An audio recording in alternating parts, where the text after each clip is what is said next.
The Pilgrim Nuclear Power Station is shutting down this month. This week on Next from the New England News Collaborative, we'll take a look at the economic and environmental impacts the plant's had on Plymouth, Massachusetts. They estimate that they spend $40,000 a year on pizza. To me, that was a great example of the secondary or tertiary impacts of what a plant like that generates in the community, in addition to taxes and good jobs. You know, everything has declined. The fish have gone out further. The vegetation has ceased. You get fewer crustaceans. Plus, innovative new lobster traps can help protect an endangered species. We need to get lines out of the water if we are going to protect the North Atlantic right whale. And a new documentary tells the story of an attempt to change Boston's school lunches. Some of us don't even eat the whole day because the food's bad. It's next.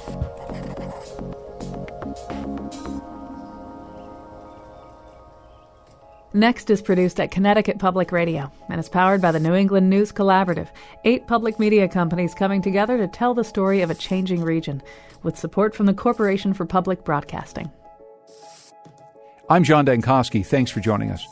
Some states and many cities are on the hook for big pension payments to public workers that were negotiated years ago. But when the money hasn't been put aside to pay for those obligations, it can cause big problems down the road. The city of Providence, Rhode Island, is in such a pickle, and not surprisingly, at least a part of the problem can be traced to infamous former Mayor Buddy Cianci. So how to find the money to pay for the pension obligations? How about selling the city's water supply? Sophia Rudin, Morning Edition producer for the Publix Radio, took a look at what this would mean in a 3-part series. She's here with us now. Sophia, welcome to Next. Thanks for joining us. Thanks so much, John. When we talk about Providence having a $1 billion pension liability, tell us exactly what this means. Yeah, so the city has promised its retirees and its current employees about $1.3 billion in benefit payments. At the moment, it only has about a quarter of that money set aside. So the city's actuaries, the financial advisors, they've laid out a plan to get that pension system fully funded by 2040. And under that schedule, they've got payments, annual required payments that the city has to make. And those payments are going up 3.5% a year, which is a bit faster rate than the city's budget as a whole.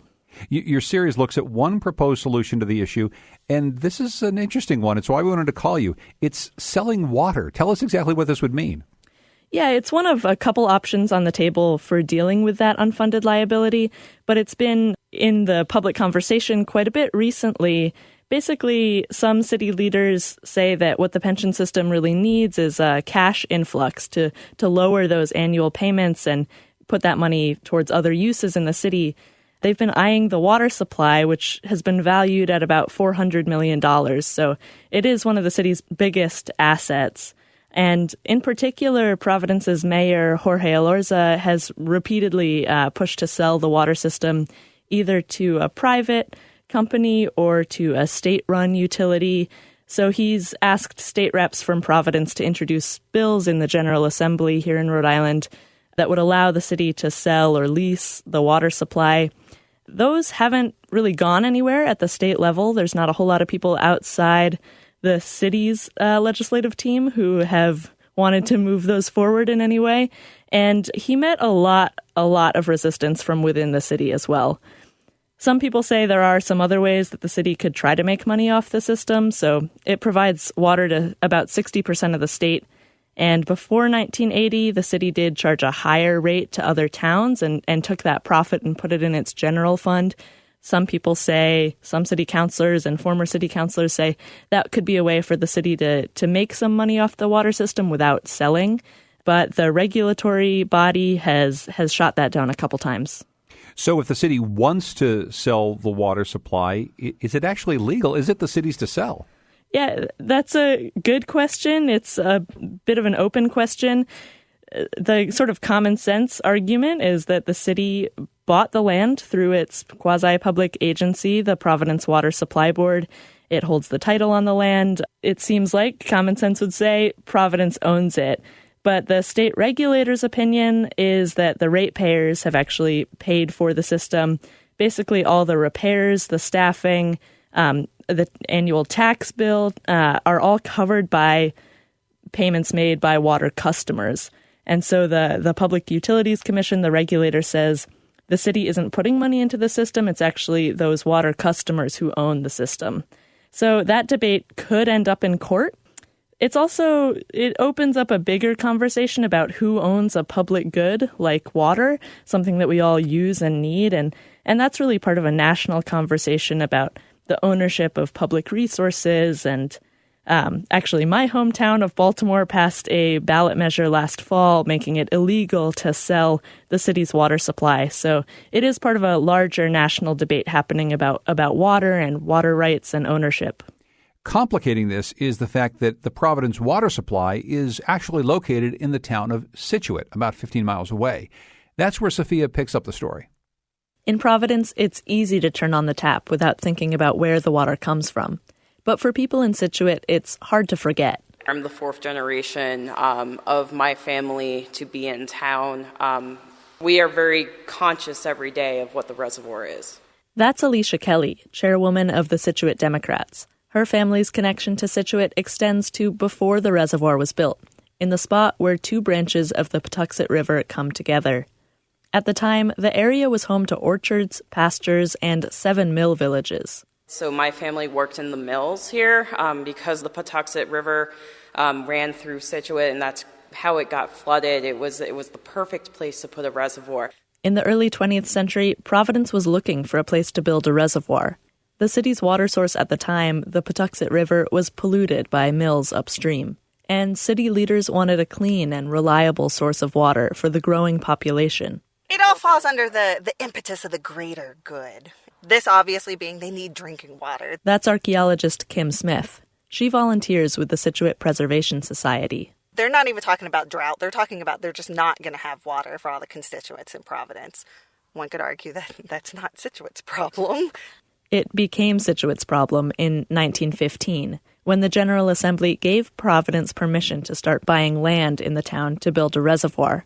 Construction of the large earthen dams offered new job opportunities on a large-scale engineering and construction project. But almost 1,000 jobs were lost on farms and mills displaced by the reservoir. And people were angry about a way of life that was lost. Some of the mill workers themselves weren't that upset. They didn't own the land, it was kind of an impetus for them to be like, okay, go to the next best thing. But for the people who were native of Scituate, and this was their homeland for the last several hundred years, it deeply affected them. Some landowners fought back with lawsuits, but they were forced to sell under eminent domain laws. In the end, the Providence Water Supply Board bought 375 homes and relocated family burial grounds. It took an emotional toll on the town, and there are reports of farmers committing suicide after their land was taken. In Scituate today, the water board controls more than 40% of the land. Driving through town, you can't help but notice the forested roads are lined with yellow no trespassing signs, marking the property owned by the Providence Water Supply Board. We also have thousands of acres bound up as buffer that we're not allowed to use even for minimal recreation use or trailhead use. So for Scituate, it's a bit of a problem. Engineers for Providence Water say that forested buffer is their first line of defense for keeping the water clean, and they're buying more as it becomes available. It's an ongoing financial issue for the town. Taxes on Providence Water property make up 20% of the town's revenue. But that percentage has been falling for decades because property values in the rest of the town went up as people built and renovated homes. In the early 2000s, Providence sued Scituate over a tax increase. Providence won, and in the settlement deal, Scituate was required to pay $5.3 million back to the city and freeze the city's tax rate. The Water Supply Board used that money to buy more than 900 additional acres in the town. Alicia Kelly says that leaves residents like her with a higher tax bill. The city is purchasing land. They're buying up what they can for land. They're not paying as much for taxes, which is significant. These are things that are affecting our schools, our infrastructure. That tax agreement expires at the end of the year, and the town is gearing up to renegotiate with the Providence Water Supply Board. That's the most immediate financial worry for Scituate with regard to the water supply. But it's also keeping a close eye on the pension debate. In both cases, Scituate stands to lose big, but it doesn't have much of a voice in the debate. We want people to be as proud of our water as we are, but it sometimes can be frustrating that we'll say, oh, we're from Scituate, and it's, oh, you live in the sticks. Well, actually, no, we host the water you drink. I see my friends in Providence, and they'll say, you're drinking my water. You know that, right? And that question, who actually owns the water itself, is a whole other story. For the New England News Collaborative, I'm Sophia Rudin. We've been following how the future of an endangered whale species is tied up with the future of the lucrative New England lobster fishery. At the end of April, representatives from over a dozen states along the Atlantic coast met to discuss the future of conservation efforts to help protect the endangered North Atlantic right whale. The recommendations agreed upon by the group include a 50% reduction in trap rope. It's what lobstermen use to pull up their catch, and it's also what's entangling whales, part of the reason for their near extinction. As Maine Public's Fred Bever reports, these changes will have a big effect on the lobster industry, but he did find some people who are looking at possible solutions. See, she's going to cut here pretty quick. Inside the cluttered southern Maine workshop of a company called Blue Water Concepts, engineer and tinkerer Ben Burkett is looking to solve a fraught dilemma: how to protect endangered right whales from entanglement in lobster trap rope, short of pulling the gear out of the water altogether. His answer is an invention he calls a time-tension line cutter. These are still kind of prototypes. He holds a segmented black tube a little longer than his forearm. A rope is strung through, and the contraption is engineered to hold fast during the time it takes a lobsterman to haul up a trap line. But if tension on the rope continues for an extended period, such as when a whale is entangled, an industrial razor blade inside the tube cuts the rope in two. Now the whale, say this is attached to the trap, okay? The whale would be on this end. He pulls this rope off, and he's swimming off with a knot-free end. There's been a problem, though. Fishermen found that the original tension system was unwieldy, even dangerous, when they spooled it through their power winches. The new version is designed to stand away from the winch. Burkett is testing it out in the Piscataqua River, which divides Maine and New Hampshire. See, it's the first time I've run this device, so this is different. He drops 2 lobster traps overboard, with the tensioner attached to the rope line. When he winches it back up, he easily hand guides it past the wheel. Well, I steered it up over, came up through, and now that's going to go right back down again. Oops aside, the system does appear to work. It works pretty well. Tim Werner is a scientist at Boston's New England Aquarium. He says there are still some unknowns about Burkett's time tensioner, how it will work under differing temperatures, for instance, and another that he finds more significant. You want to reduce as much as possible the amount of time that the whale is in the rope. It's just not known, Werner says, how long a whale might take to work free of a rope that's no longer anchored to lobster traps or buoys. And when it comes to whale survival, he says, seconds matter. The longer the whale is in the rope, you might have a greater chance of greater injury through cutting action or squeezing off parts of tissue. The time tension line cutter technology, we believe, doesn't act as quickly as, say, whale release rope. Whale release rope. That's the specialty of another New England aquarium scientist, Amy Knowlton. Yeah, so it's 6 feet long, the sleeve. Sorry, it's a little tied up here, but... Last summer, at the aquarium's outpost in way down east Lubec, Knowlton demonstrated a new rope innovation to Canadian whale scientist Moira Brown. It's called a rope sleeve, basically a weak link that lobstermen can weave into their trap lines. It's engineered to part at a strength scientists believe right whales can easily break through. Remember those woven finger traps you won at the fair? Imagine a very long one of those. And if your fingers were the right size, you couldn't pull them apart. And you freak out because you're like, I'm never going to get this off my finger. I can just feel a little indentation in the hollow braid, and that's where the next section fits in. Right. Oh, that's great. So instead of presenting lobstermen with the frightening cost of replacing all their heavy trap lines, they could instead slip some of these weaker links into rope stock that they already have. Whale release rope, like the time tension line cutter, holds promise. Yet for some conservationists, any rope is too much. We need to get lines out of the water if we are going to protect the North Atlantic right whale. Emily Green is a lawyer at the Conservation Law Foundation, one of several groups suing the federal government for better protections of the whales that they say are mandated by the Endangered Species Act. They want the feds to impose seasonal closures on fixed-gear fisheries when whales are likely to be swimming through. We have concerns with weak rope. Calves, for instance, may have problems with entanglement even in weak ropes or breakaway ropes. Back on the Piscataqua River, Ben Briquette says more radical measures that groups like CLF are advocating, including closures, are on their way. Unless regulators and fishermen alike adopt some sort of near-term gear changes. Just a week-long closure, he says, could be catastrophic. First off, look at the state. What would they lose in taxes? Okay, now you've got your bait, you've got your truckers, you've got all the infrastructure. They're all laid off. Guys are going to start losing their $1 million boats, repo. Then they're going to go on unemployment. It's huge.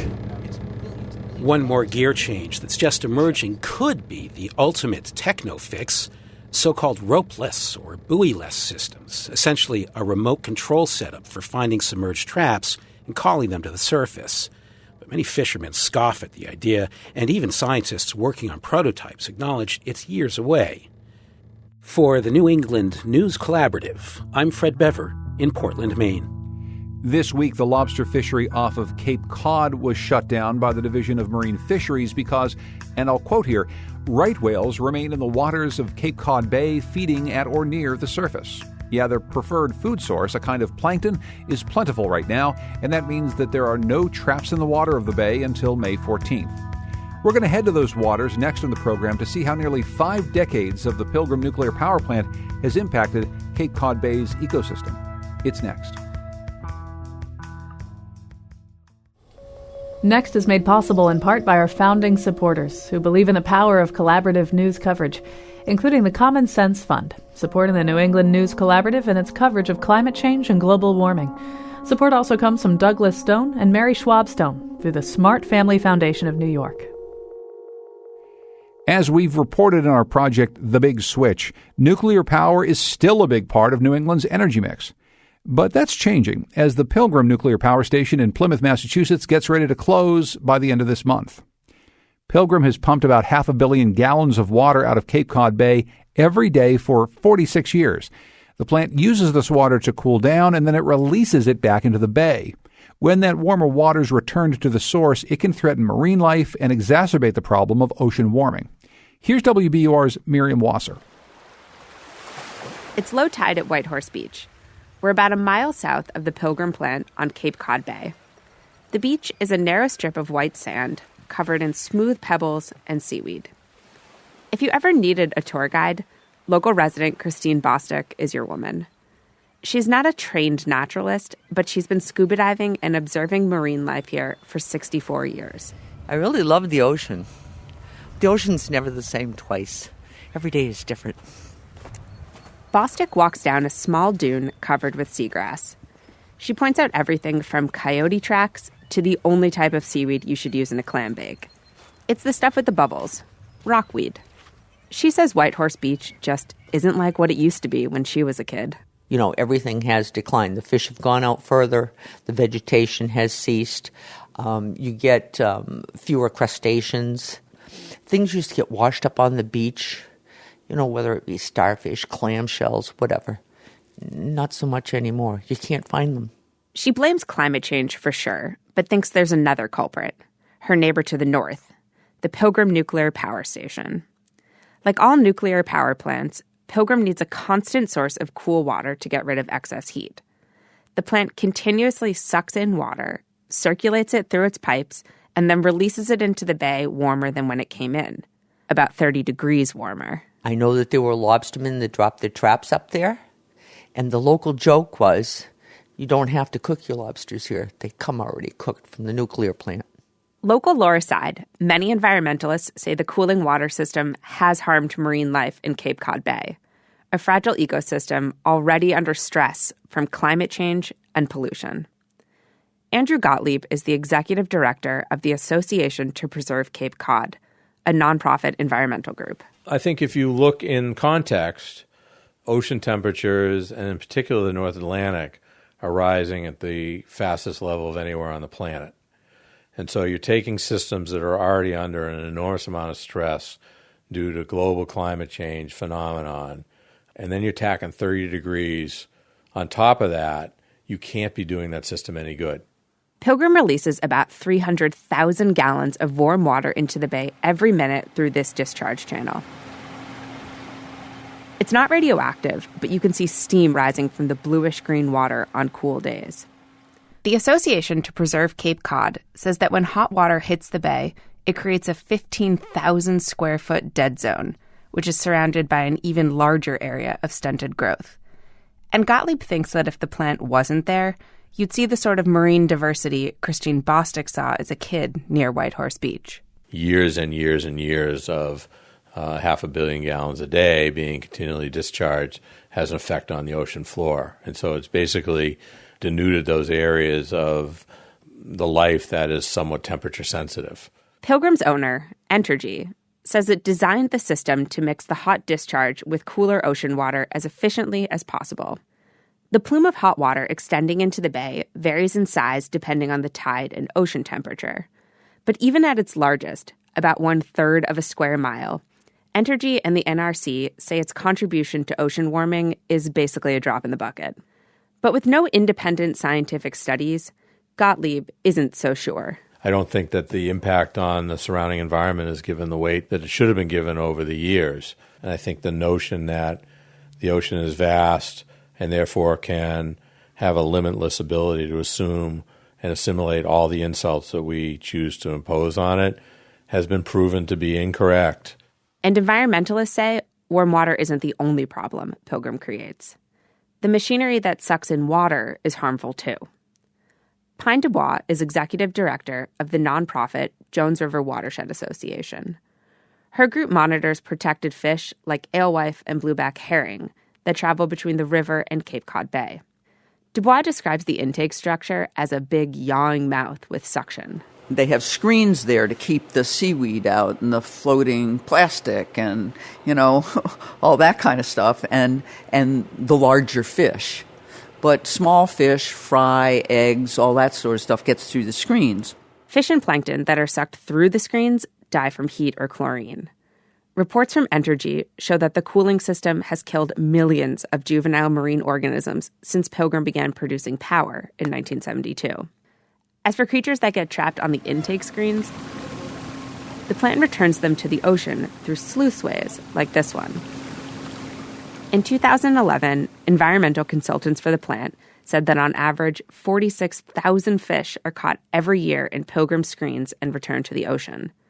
They also counted thousands of fish that died in a matter of hours or days after being trapped. And when you kill a large segment of a population, it takes time to regenerate, to come back. While DuBois is certain the plant harms local fisheries, not everyone agrees.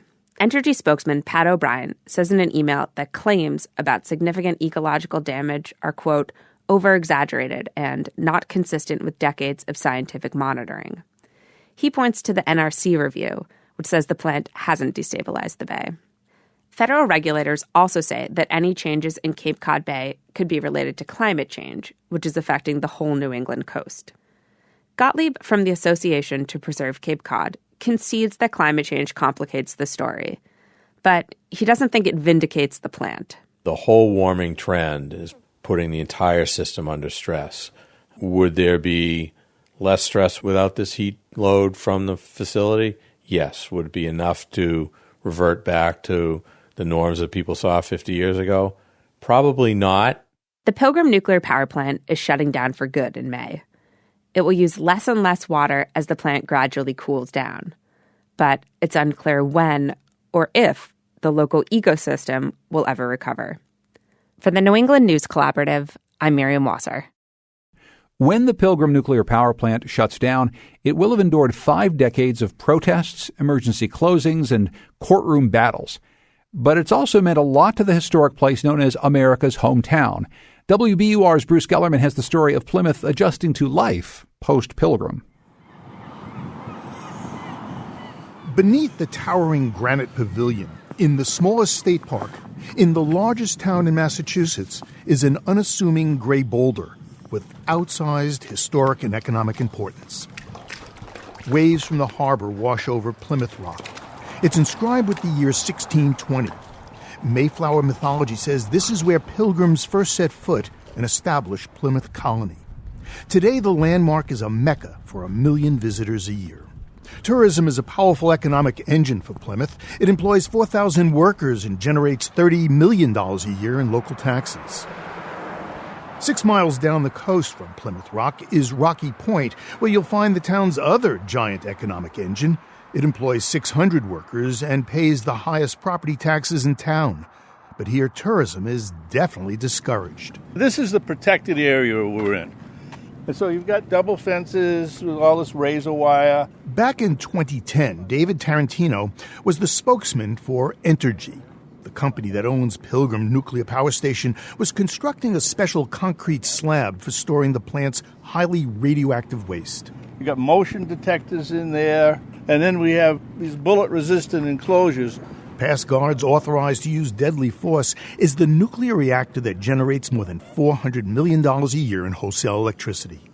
Pilgrim is the second largest private employer in Plymouth. The average pay is over $100,000.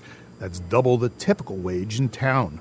Nuclear power plants, even a relatively small one like Pilgrim, are unusual in terms of their outsized economic impacts. The generic power plant shutdown is dealing with something very different from what a nuke is. Jonathan Cooper is research director of the Institute for Nuclear Host Communities. 4 years ago, as a UMass Amherst grad student, Cooper prepared a socioeconomic report anticipating the closing of Pilgrim. Plymouth is one of just 60 places in the U.S. with a nuclear power plant in town. Cooper learned the software used to analyze typical plant closings wasn't useful. It's assuming far fewer employees. It's assuming a very different model of economic activity. And we found that it was completely insufficient for modeling the impacts for a nuclear power plant shutdown, so we needed to do it ourselves. So you did it? So we did our best. Cooper found the Pilgrim plant generates $250 million in economic output to the Plymouth region. Lee Hartman snaps open a binder filled with Pilgrim memorabilia. Hartman, Director of Planning and Development for Plymouth, pulls out an invitation to the plant's groundbreaking in 1967. Pilgrim opened the day after its nearly identical sister nuclear plant, Vermont Yankee, started up in the small town of Vernon. Yankee shut down 5 years ago. Lee Hartman says Plymouth officials met with their Vernon counterparts to learn from their experience. The power plant in Vermont has been an excellent example for the town of Plymouth to look at some of the things that have worked well, some of the things we'd like to have work here that they were able to do, and some of the things that haven't worked well. Entergy, owner of both plants, gave rural Vernon, population 2,200, just 16 months' notice to prepare for shutdown. Plymouth, whose population has grown from 18,000 when the Pilgrim plant started to 62,000 today, got more than 3 years advance notice. Joe Lynch is Entergy's manager of government affairs. We've been engaged with the town for quite some time now, understanding what's going to happen when we shut down. I mentioned today that there's going to be kind of a step down of the total number of employees, so the town can start making some plans for it. Entergy is helping the 600 Pilgrim nuclear workers who want to stay in the industry relocate out of state and provide retraining for others. Many will retire. Research shows for every Pilgrim employee, one job was created in the Plymouth region. Town planner Lee Hartman. The one quote that was given to me a few years ago from somebody at the plant was that they estimate that they spend $40,000 a year on pizza. To me, that was a great example of the secondary or tertiary impacts of what a plant like that generates in the community, in addition to taxes and good jobs. There you go. With a quick flick of the wrist, Boli Matut tosses a pizza dough high overhead.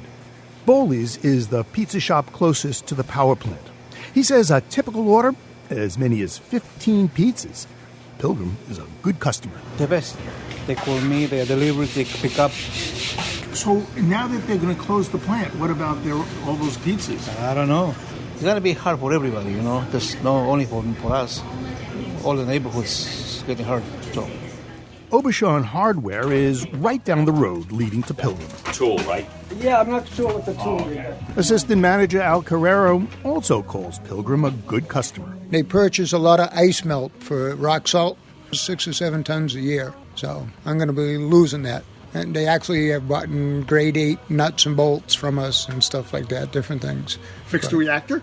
I don't know what they're fixing. I don't want to ask. The Nuclear Regulatory Commission had judged Pilgrim to be one of the least safe nuclear plants in the nation. But 2 months ago, federal regulators restored the safety status to normal. I think it was time for the plant to close. Melissa Origi is Plymouth town manager. Certainly there was concern about the loss of revenue. Back in 1972, when the plant started out, it generated half of Plymouth's property taxes. Today, it's 5%, but that's still 3 times bigger than the town's next largest corporate taxpayer. Plymouth and Entergy recently negotiated a 2-year, $13.5 million deal to ease the transition to the plant's decommissioning. But the company buying the plant to clean it up has not committed to future payments. Well, in terms of paying taxes on the land, as long as that property is owned by, I don't care what the name of the company is, they will be paying taxes to the town of Plymouth. And if we're not able to secure and negotiate a payment in lieu of tax agreement, and if they want to file for an abatement, that's certainly within their rights. We'll set the money aside and we'll deal with it at the appellate tax court. The buyer of Pilgrim will get the $1 billion decommissioning trust fund that's accumulated over the years and 1,500 acres surrounding the plant. The hilly scrub pine and oak site, with a mile of bay coastline, is assessed at more than $500 million. We are very concerned whose hands it will end up in. Again, town manager Melissa Origi. The future of the property is really the elephant in the room at every meeting that we go to. The development of that could widely change the landscape and fabric of this community. 10 miles south of the Pilgrim Nuclear Plant is Plymouth's Emergency Ops Center. This is the state radio. Henry Leip, the director, shows rooms filled with comm gear, computers, maps, and cots. Well, we've had drills here. We have to have a full functional exercise every 2 years. We just had one in November. Entergy has been paying the town and state nearly $3 million a year to be on the standby, just in case. That funding for the Ops Center stops soon, and it's not clear who pays afterwards. That's a great question. We receive a grant from Entergy right now. That contract runs out the end of this year. At some point in time, the town will have to have the debate at town meeting to transition the funding for emergency management into the town's operating budget. When Pilgrim shuts down, it will still pose a potential danger. 4,000 spent fuel assemblies will be moved into huge storage casks, but they'll remain intensely radioactive for thousands of years.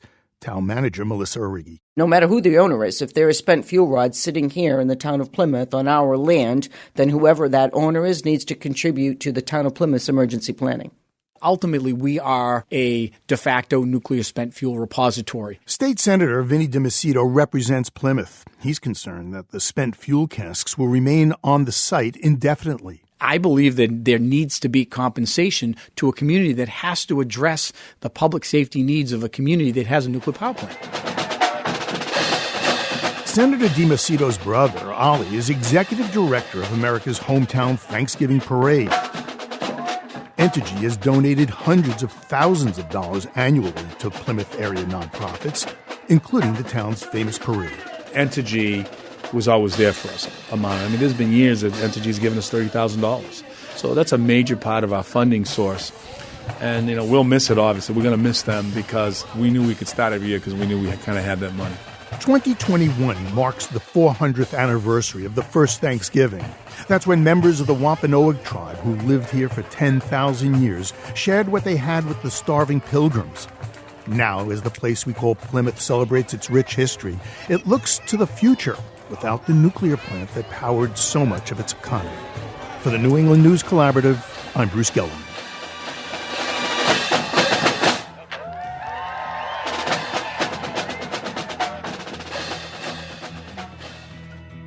In a few weeks, we'll talk about how the decommissioning process of Pilgrim will work and what we've learned from the shutdowns of other nuclear plants around our region.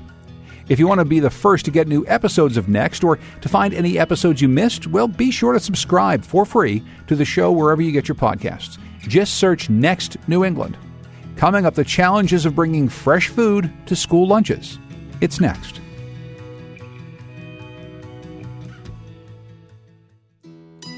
Next is made possible in part by our founding supporters who believe in the power of collaborative news coverage, including the John Merck Fund, supporting the New England News Collaborative and its coverage of climate and clean energy. Support also comes from the Melville Charitable Trust. You know those airplane meals that arrive in those pre-frozen packages, heated up in the back of the plane with condensation leaking from the plastic lid? Yeah, it's not too appetizing. But for years, that's what many kids in schools around the country are getting for lunch every day. And for many of them, that means not eating all day. Some of us don't even eat the whole day because the food's bad. Did you eat this? Nope. So what did you really eat for lunch today? This and a cheese stick is what you had for lunch and nothing else? Nope. All I had was milk. All you had for lunch for today was milk? I had carrots and milk. What did you have, Carl? Carrots and milk. Carrots and milk. What did you have? I ate the sun butter. You had the sun butter? Yeah. What I had? What did you have for lunch? 4 cheese sticks and milk. 4 cheese sticks and milk and nothing else for lunch today? Yep. What did you have for breakfast? Nothing. That's Erica Herman, the principal of the Gardner Pilot Academy in Boston, talking with her students about what they eat for lunch from a new documentary called Eat Up. The documentary follows Jill Shaw, a Boston-based entrepreneur and philanthropist, as she sets out to change the lunches in Boston's public schools, working to bring fresh, nutritious food to students around the city. Fiona Turner directed the documentary, and they both joined us in studio. Turner started with the history of the school lunch program. It was in the 1970s when big food companies started to move into this area and school districts were looking for cheaper ways to feed kids. And the food companies came up with processed food. And we all know what happened after that. Processed meals became part of our diet and they were allowed through legislation to make an appearance in schools. So from the 70s onwards, we've had food management service companies providing food in plastic wraps that's frozen, that sometimes you have this crazy situation where the apples might be grown in Oregon, they're then flown across the country, they're delivered to a processing plant in New York where they're processed, frozen, and then they're shipped up to Boston. And everybody knows in New England we grow fantastic apples. So it's kind of a ridiculous scenario, but it's very popular because big processing companies can make food very cheaply, and the school districts, if they're not thinking about this and it's not top of their priorities, they're looking at easy options. So that's how we've arrived at where we are today. But the food system, Jill, that Fiona just described, though, isn't just the food system for many schools around the nation. It's essentially our food system in a nutshell. We are all eating foods from far, far away, processed in one place, and then shipped to our homes. And it's all done because there are corporations that make money doing this, and it's a lot cheaper for us to feed this way. So as you tried to disrupt the system, what were the things you had to overcome? What were the things you thought to change? Yeah, so, I mean, we looked at it from an economic standpoint first and foremost to see if the budgets would allow for feeding kids differently. And I think you're exactly right? Like the food business only grows as big as our stomachs grow as consumers. And so we are the receptacle and the producer of all of their profits. And that's fine, right? From a consumer perspective, we should be able to decide to eat whatever we want and to respond to whatever marketing gets pushed to us. But when you're talking about a USDA subsidy that is, intended to feed and serve the most impoverished, the most needy of our country, profit, it just, and I've built businesses and I've worked in the corporate private sector forever. It was a little disturbing that we're generating profit on the backs of some of our, neediest citizens. And so when we looked at how do you shift the budget in order to spend it in a way where kids get access to better food? One, we realized, in the city of Boston, and this is true across the country, lots of schools don't have kitchens. And so they have warming ovens and they have freezers. And that is why we have this packaged food business, right? We don't have any way to cook closely to the children. But if you put in these micro kitchens, which we developed alongside of private sector businesses who are serving fast casual meals to tens of thousands of consumers a day, we realized, wow, it's really pretty inexpensive to put in these kitchens. And so the initiative that's been happening in Boston is to outfit all of the schools with kitchens. As soon as we do that, we then can produce meals for kids directly in front of them. And so that changes the kind of food we can buy. We can buy all whole, real food. It all comes directly into those kitchens. It's then chopped and sliced and diced and tossed with spices and sauces and cooked right in front of the kids. And the other thing we added to the mix, which actually was driven by economics, is we deconstructed meals. And we know kids like to actually choose, they like to make choices. They don't want things on top of each other sometimes. And so our delivery system lets every kid choose what they want every day, which then also creates interactions with the staff. It creates conversations, community. It drives confidence in children who then decide what they want. They take it to the table, they eat it because it's been their choice. So there's all of these other ramifications of being able to deliver whole, real, delicious food to kids that we didn't really think about until we started to test it in the field. And so those things have been incredible. It's also helped us create 3 times as many local jobs. And all of this is happening for less than what we used to pay for the vended meal program.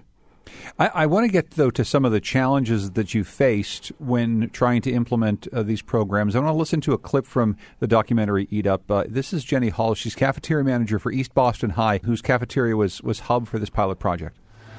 I've been here 23 years. I never did this. Now we're running around at 4 o'clock in the afternoon. We're here cooking turkeys. Aren't they getting paid, though? Nobody's getting paid. Just me and Martha right now. They're not getting nothing extra. They work 8 hours. That's it. The union's got to step in, and the union's got to say, okay, everybody's on the same page. And Jill, what we're hearing there and what we see in Fiona's documentary is the exasperation of food workers who've never had to do in their jobs all of the things that it takes to prepare a fresh and nutritious, locally sourced meal. So talk about getting through those challenges. So the challenges are change management challenges that you come up against anytime you try to change anything where humans are involved, right? Because we were trying to go very, very fast in order to meet timelines and deadlines that were happening around city budget and city planning. And really the best kind of change management happens with, at the right pace. And so that, people can shift and really buy into things. And so that clip is a great example of where, a sense of urgency was clashing against just the explanations that were needed and the love and care to kind of move the whole engine in a new direction. If I can just add to that, Please. I think that was what it made for an interesting documentary from my perspective, was seeing all of these changes taking place on the ground. Jill and her team would come at this from a business perspective, see what needed to be done, and then instrument the change. And the change actually hits in the cafeteria floor, where suddenly there's a lot of people who are having to adapt and having to take on a new role. And that's what was going to make for an interesting film from my perspective. And it wasn't all good. So some of them adapted. Jenny Hall is actually, we hear from her in this moment, and she's exasperated, but actually she rallies. She carries the team. But there were other women and other staff who were less able. And I think that is probably one of the challenges when you are enterprising a new system, is to get everybody on board and recognize that not everybody is going to be able to deal with those changes. So how has this turned out so far since the documentary, during the filming of the documentary? Do you have a sense, Jill, of how successful it's been? Yeah, I mean, it's been incredibly successful. So that pilot that the film documents was with 4 schools. The decision was made that December to build 30 more kitchens in schools. So those 30 were built last summer. And then Food and Nutrition Services rolled out this new program that we call My Way Cafe to 30 schools. And then next year, the mayor just made an announcement a couple of weeks ago that all of Dorchester and all of South Boston will receive My Way Cafe. Jill Shaw is an entrepreneur, a philanthropist who's working to change the lunches served at Boston public schools. Fiona Turner is the director and producer of a documentary about this project. It's called Eat Up. The film is being screened at Boston's Museum of Fine Arts June 5th through June 9th. You can find more details about the film at nextnewengland.org. Fiona and Jill, thank you both for joining me. I really appreciate it. Thank you. Thank you very much. We found another place that's trying to change the way we think about food, Stonington, Connecticut. This historic eastern Connecticut town has always revolved around the ocean, but now a 250-year-old farm wants to diversify the food economy in more ways than one. It's become a hub to learn about what we eat and how to value the men and women who produce our food. From WSHU, Cassandra Basler reports. Rows of spinach, broccoli, and herbs line a greenhouse at Stoneacre Farms in the seaside community of Stonington. Amy Hussey tries some organic spinach. Delicious. Hussey is the chef at Oyster Club, a farm-to-table restaurant in nearby Mystic. Part of her job is ordering fresh produce here. She says she feels very spoiled. It definitely makes cooking at home a lot harder because there's so much here to choose from all the time. So yeah, I mean, it just makes you more appreciative and aware of everything that you're buying and what you're surrounded by and what's available. So Hussey says she's more aware of who puts food on the table, too. Less than 7% of restaurants are run by female chefs like herself, but women own about 40% of farms in the state. This prompted a special event at the farm to celebrate the surprising amount of women who work in the local food economy. You don't think about it right off the bat, so it was kind of astonishing when we started putting everything together and thinking about, wow, it really is a lot of females. Stoneacres Farm has fostered a network of women working in the farm-to-table industry. Jane Miser is co-owner. Miser says she's been inspired by strong women who have played a role in her family business since they built the farm in 1765. My grandmother's force absolutely is very much within the walls of this house and this property. And I just remember with her making currant jelly and having the currants boiling on the electric stove in the kitchen and just spending time with her with that. When her grandparents died, the farm sat vacant for 8 years. Then she and her husband, who owned several local restaurants, had an idea. A lot of these larger properties are very expensive to maintain.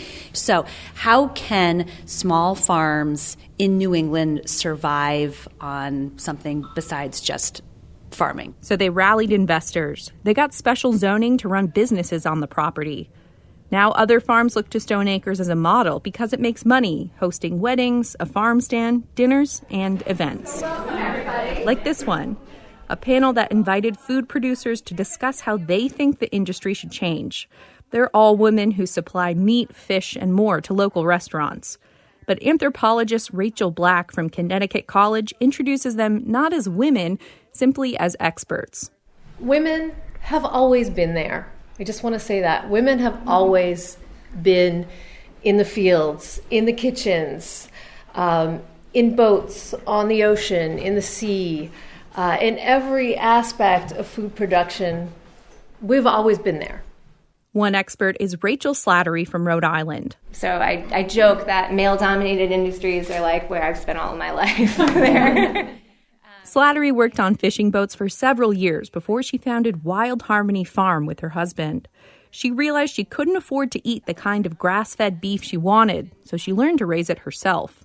I also really believe that without education, there's no sense in even really caring about food at all, right? If we're not learning about how it's being grown, who's growing it, how to cook it, how to source it, all of that, how to budget for it, it's just like we can't make this work. We're all going to end up at McDonald's. The Yellow Farmhouse at Stoneacres is one place where people can learn about this sort of thing. Jen Rothman is the education director on the farm. She works with kids as young as 3 years old. Rothman shows them how to pull a carrot out of the ground and chop it for supper. It's not so innovative, except that it's just not done anymore. I mean, people have been cooking together and learning from parents and grandparents and community members forever. Rothman believes making and sharing meals together changes our relationship to food. It makes it a little bit more special, and I think the innovative part is using that as really a mechanism to get people to care more deeply about the people who are growing our food and about the soil that it's coming from. Here in Stonington, a small farming community may inspire a new generation to slow down and enjoy a seat at the table. For the New England News Collaborative, I'm Cassandra Basler in Connecticut. You can be the first to get the new episode of Next each week if you subscribe. Find the new show and get any episodes you missed. Wherever you get your podcasts, just search for Next New England. You can also follow Next on Facebook and Twitter at Next New England. Our program is produced by Lily Tyson. Our digital producer is Carlos Mejia, and our executive producer is Katie Tolarski. Music this week comes from Todd Merrill, Goodnight Blue Moon, Audio Jane, and Chris Ross and the North. The New England News Collaborative is powered by the Corporation for Public Broadcasting, Connecticut Public Radio, Vermont Public Radio, New Hampshire Public Radio, Maine Public Radio, New England Public Radio, WBUR, WSHU, and the Publics Radio.